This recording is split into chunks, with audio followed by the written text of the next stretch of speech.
Welcome to the first programme in a new series of Real Gardens. As usual, we're going to be working with a varied group of enthusiastic amateurs and watching their progress week by week. But this is not about a quick fix, and although I hope we're going to be sharing their successes, it is about the reality of gardening at home. And there just might be a few failures on the road as well. This week, Anne-Marie Powell is in rainy Stockport, training a young couple to be lumberjacks. I'm not coming back here again. Ever! Do you want a proper pass-through here? Yes, I do want to. Carol Klein is with a plantaholic, fighting her way through a suburban jungle in Suffolk. And I'm in a vast Norfolk garden, helping a woman with hugely ambitious plans. Appreciate the view.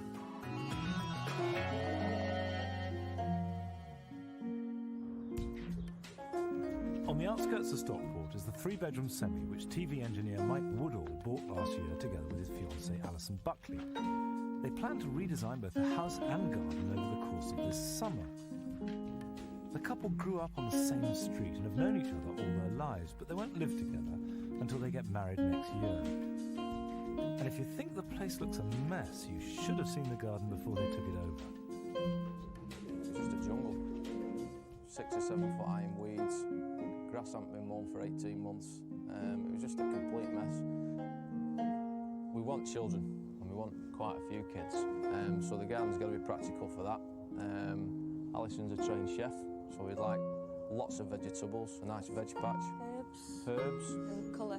That's my main priority at the moment. I just want plenty of colour, massive colour in my garden, happy garden. Their 125-foot patch is going to take more than a bit of mowing. I don't know anything about gardening, not a dicky bird, not a thing, but I'm really willing to learn. Who better to take them around than Anne-Marie Powell? Yeah, this is the back garden. It doesn't look like you, though, this garden. It's not got your personality on it, has it? We've not done anything. All we've done is cut back and plant a few bulbs just to give us a bit of colour for this year. So you don't mind wood?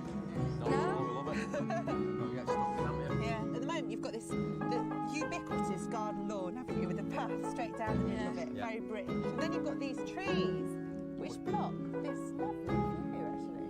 We'd like, that one we'd like to come out, and possibly the other one as well. Right. To block out too much light. They're right smack bang in the middle, aren't they? And you come round here and you've got a totally different garden here, haven't you? Yeah, as I say, this was just a jungle. I like this bit best, actually. Yeah. This bit of tidy. Sense of adventure, isn't there? This area around here used to be a pond. If we walk down, we can probably see. It's all boggy, isn't it, down Yeah. there? This some sort of path here. At the moment, the badgers and the foxes and the cats use it, and the foxes then just through the bushes there. You get a lot of wildlife in this garden. Yeah. So is that something you want to encourage? Definitely. Yeah. Definitely like to keep that, yeah. Make that a part of the garden, yeah. Well, you've talked about everything that you've got in the garden, but what do you want to put in? Well, down here we want a big seating area, maybe decking, so we can do a lot of entertaining. Don't we have a lot of friends down, so we can do a lot, so we can do our entertaining down in the garden. Water as well, you said. Yeah, water, I think that's going to be a big part. Well, that sounds like loads. That's all, really. My hands hurt already. What are you thinking about it? I really do. It's time to sit down and mess around with some ideas on paper. That boring lawn and path has got to go, but I love the wild area, and I think we should fill it with bog-loving plants and build a raised boardwalk to see them from. We could even have running water down there. Yeah? Not bad there. Thank you. There's lots to talk about, but before we can really see what we're doing, those trees have got to come down. Can I use this? Well, you can, but not for chopping down a tree. I think a bow saw would be more handy. You've got those. I reckon we should do it in sections, because that's quite big, isn't it? So let's get stuck in now. Right, let's go for it. Yeah, Bobby. The safest way to take this tree down is to lop 2 or 3 of its biggest branches off before tackling the trunk, stopping first to check there's nothing underneath that might get damaged. Do you know what these are? I don't know what it's called, but I know what it looks like. What does it look like? Like an orangey reddy flower. But when we first bought the house, it was just so out of control that I don't know whether to keep it or not. Oh, it is beautiful though. I know what you mean. It takes over. It's Crocosmia, and it's got this gorgeous acid green foliage that comes up now. You get a real shock of really red flowers. I think it's beautiful. Just needs controlling. I think get rid of some, give it away to your friends and keep the rest. Yeah, that's great. Yeah. Right, tools out. Tools out. Let's just chop this bit off first. So I'm going to climb up, chopping bits down as I go. And I need a lift going up here. Does that mean I get to touch your bottom? Do. Fantastic.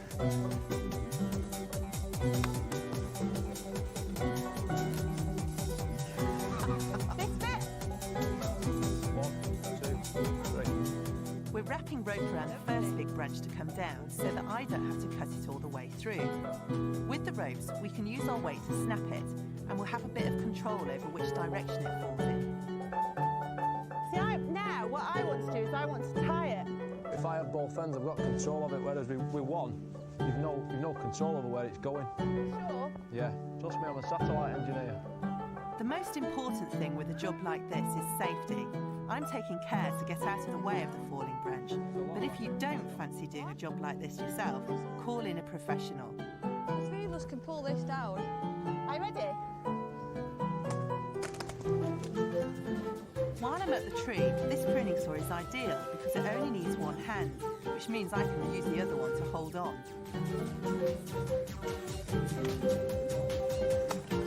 Hey! Don't you reckon that now we've got most of that down, we're not bothering with the third branch, just get it done? Yeah, especially with the weather being so bad. I just want to get it finished and over with because it's horrible, isn't it? Yeah, come on. Right, that side.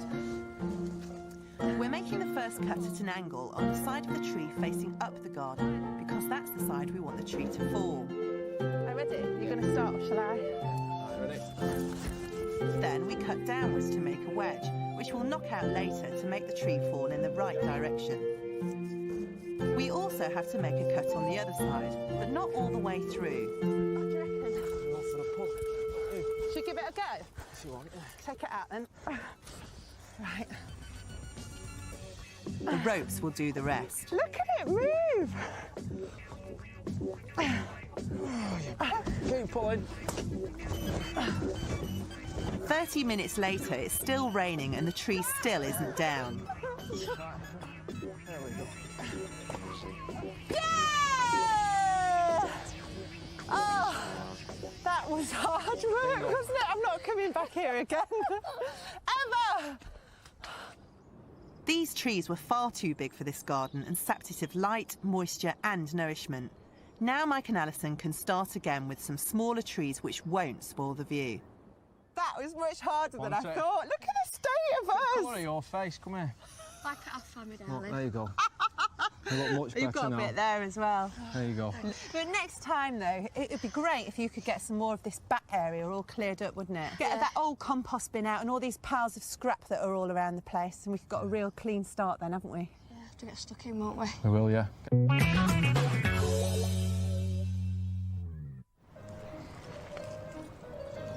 The Jacqueline family are all keen gardeners. They live in an old farmhouse surrounded by an enormous 3-acre garden near the north coast of Norfolk. But it wasn't always like this. 5 years ago, the family were living in London, with a garden barely big enough for a scratch game of cricket. Selling up and moving to the country means that they all have much more space, and Bryony has taken full advantage of it, drawing up her own plans and almost single-handedly creating an elaborate family garden. You see, I've always had a bit of a thing about plants. And then I was the plant monitor at school. So technically, if anyone brought in a vase of flowers, then I was to find the jam jar.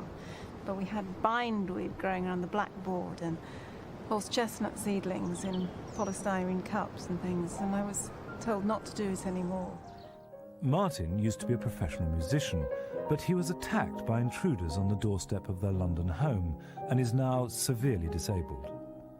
So they've also had to do all of the work on a shoestring, as all they have to live on is Martin's disability allowance.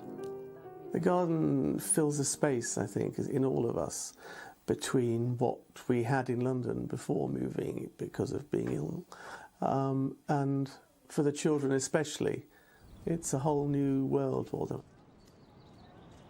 To get the lay of the land, Bryony is showing me around. Now, what's this greenhouse for? I start the seeds off in there, All the chickens use it for a dust bath. This was All her greenhouses are second-hand, and none of them have any heating, but Bryony still manages to raise almost all the plants for her big new flower beds. I'm sure.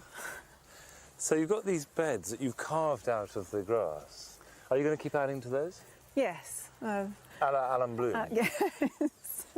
Very wet here, isn't it? Yeah, well, this is, I thought, the perfect place for a bog garden.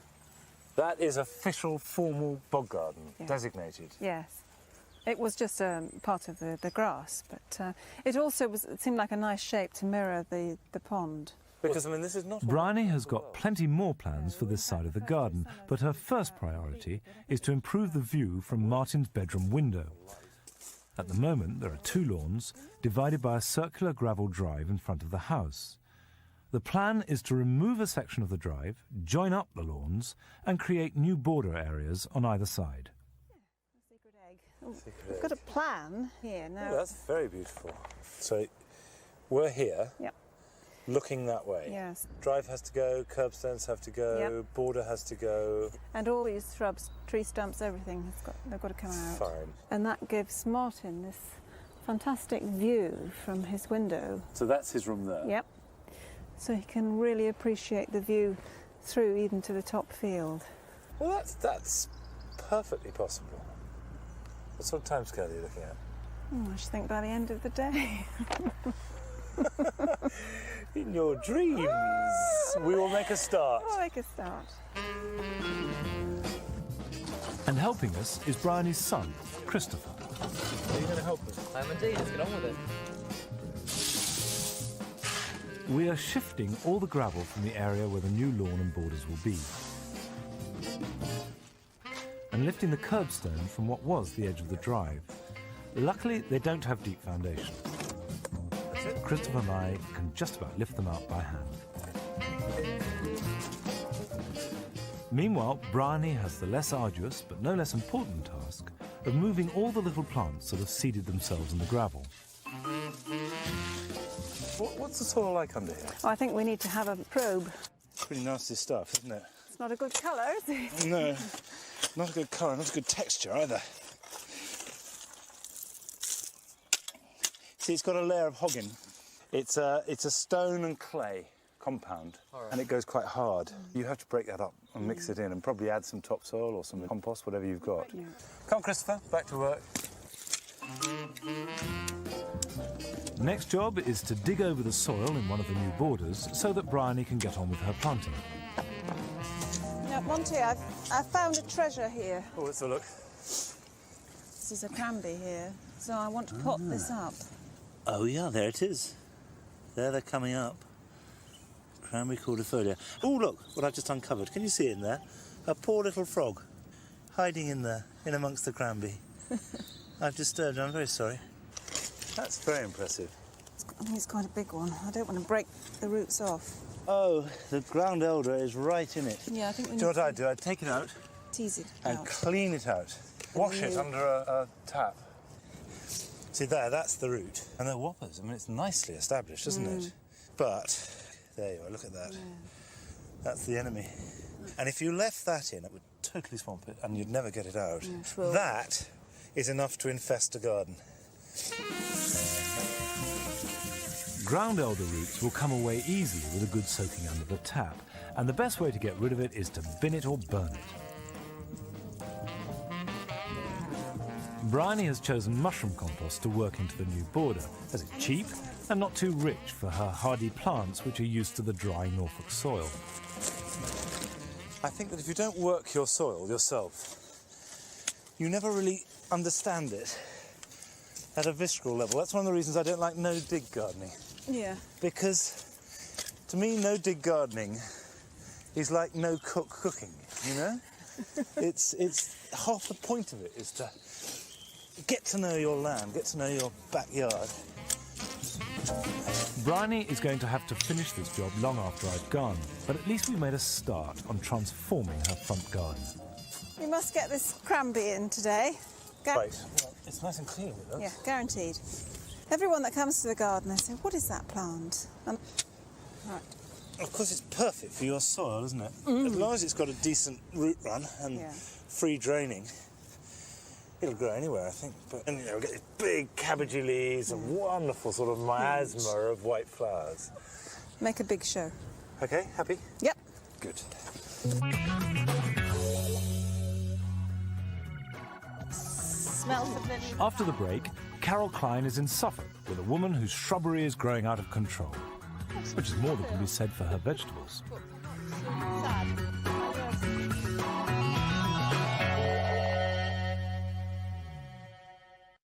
Welcome back. Now, cowslips are one of my favourite plants, and if you're lucky enough to have them in the garden, you can increase your stock really easily. Now, we've got a clump there, and that can be divided. But also, if you look there are little seedlings growing, and some more down here that are perfect size for just digging up and potting on. Just dig them up carefully. And there's just one there, and you can see it's got quite a nice root system there. Stick them in a little pot with a bit of John Innes compost, and put them in a cool place until the autumn, when you can plant them out, about 9-inch spacing, by which time there'll be nice strong plants and will flower next year. And by doing this, you're getting plants for free, you're increasing your stock of plants, and I don't think there's anything more pleasurable in the whole of gardening than propagating from your own stock. Now, we're off to Felixstowe, where Carol Klein's first real garden of this series is a jungle belonging to a plantaholic. Diana Harold lives alone in the suburbs of Felixstowe. She was married at one time and has 3 children who've long since grown up and left home. 5 years ago, Diana moved to her present home only a few hundred yards from the sea, where a once beautiful garden had become completely overgrown. She's cleared the worst of the undergrowth, but it still constantly threatens to overwhelm her. Diana retired last year after many happy years teaching at a local school, and now she's got much more time to look after her garden, which surrounds the house on all 4 sides. But she still needs help, clearing the undergrowth, sorting out some of the more muddled planting, and finding a home for the scores of plants which she just can't seem to help buying.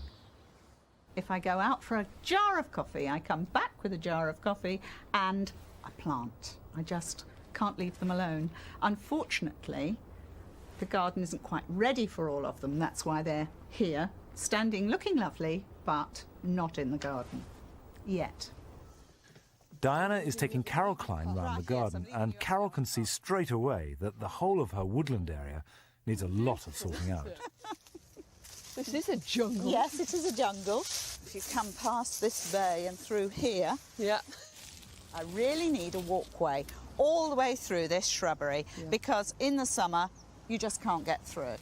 But you're going to have to make some serious choices. I mean, right here you're going to have to decide which is to go, your acanthus or your orchidea. I know which one I want it to be. I have got to keep my acanthus because in the summer you can see from the old dead stems that the flowers come right up and they're beautiful. Yeah, absolutely beautiful. So this... Yeah, I don't like it anyway. Yes, has it all got to go? No, we can just give it a really severe chop. A haircut. And then we can get through. Go on, forge ahead. Lovely. And here, got a wonderful clump of snowflake. Oh, yeah. Yes? Yeah, Leucojum aestivum. I'll take your word for it, but I like to call it snowflake. Yeah, why not? Yes. It's really beautiful. Look at all these flowers to come. I know, very pretty. I have got another clump further down the garden that needs moving. So where's this? Diana's got lots of lovely plants, but they've all been left to their own devices for so long that a lot of them need cutting back or lifting and dividing. So we'll make a start with a clump of snowflakes by the bonfire site. A clump of Leucojum in question? Yes. They are congested, but they're still flowering quite well. Yes. They'd just be so much better if separated. And this is a jolly good time to do it. Yes. Even though it's flowering? Yeah, I mean, it's a shame because you'll lose the real beauty of the clump, but you've got others, haven't you? Oh, absolutely, yes. And you've got to move these sort of things in the green. Yes. You know, they've got to be in growth. Look at that. I wonder how many are there. Good gracious. Is it all right to take the soil off? Yeah, it's better to take the soil off and expose the individual bulbs. Fantastic fat bulbs. They are. Aren't they beautiful? Yes, that's what happens when you live on a bonfire. We've split up the clump into separate bulbs, Yes, and we're we'll going put to them up replant them on the edge of the woodland. Is the soil going to be as friable and easy here? I think this bit should be all right. Where do you think? Round here first? Yes, and some round the back. Because you've got very sandy, light soil, really, haven't you? Yes. Yeah, you want to make the hole nice and deep. I mean, this plant occurs naturally in the wild beside rivers and streams. Oh. So it likes quite nice damp soil, really. They do grow well all over the place. All over the garden they grow beautifully, yes, so we should be okay, as long as I water it in. Water them in and then also retain the moisture with a mulch later on, you know, just mulch them with some good leaf mould or some old Yes. compost. Yes. Come on then.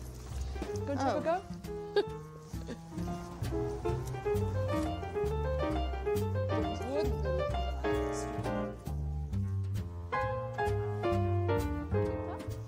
Once we've finished with the leucogyms, it's time to turn our attention to Diana's new vegetable patch, which hasn't been entirely successful. What's happened to your sprouts? Yes. Right. They've all blown, haven't yes. they? They've all opened. They were. They are very sad. Did No. they go in rather late? I don't think they were over late, but they certainly haven't done well. And have you planted anything yet? You've got some. Are they baby cabbages or? No, they're sprouting broccoli from last year. Oh, right. But I was too late putting them in. Yes. I was too late putting the leeks in. They're very nice little leeks, very Delightful dainty. leeks, yes. Yes, but you wouldn't get more than a gallon of soup out of those, would you? No, I'm afraid not. You're getting a bit behind, really, so how about catching up? I think we'd better. If Diana wants to do better this year, she's got to start sowing now. Let's sow these cabbage seeds then. Can you do the sowing? Yes. Just a pinch of seed into each of these cells. Does it matter how many seeds go into each one? 2 or 3. 2 or 3. Yeah, but who's counting? Because what you do is just thin them down to the best seedling, the strongest seedling later. And you have to discard the rest. You push them down first. Oh, sorry. Push. Just slightly. Hẹn thề đến kiếp sau, ta yêu nhau đến bạc mái đầu. Mình cùng đi qua bão giông, cầm tay nhau đến bên bờ hạnh phúc. Rồi tình cờ trông thấy em, tay trong tay bước đi cùng ai. Lời hẹn thề chôn đáy tim, ngàn yêu thương giờ này vỡ nát. Thắm bây giờ còn đâu, lời em nói chỉ toàn gian dối với tôi. Chẳng có lời nào thật tâm, vì yêu nên bất cần, giờ đâu đến bất tận. Lời nói đâu ngỏ, ai thiệt được gì vì tương lai mình cùng không chung.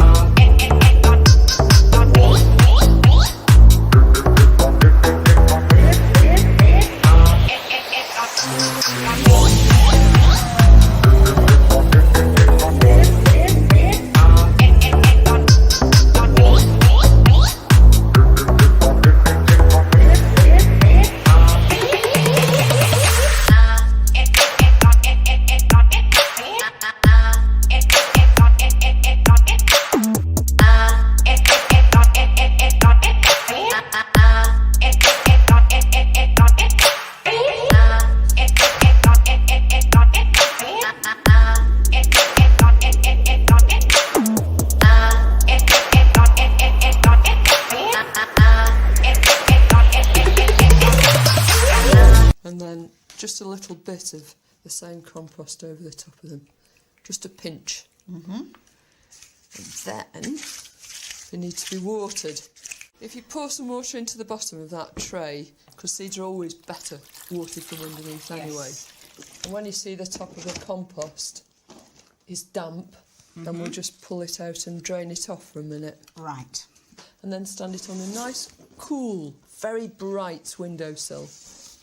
And the lid? Yeah, plonk the top on, at least until they've germinated. Yeah. And in a few weeks' time, we should be planting these out in the garden. Lovely.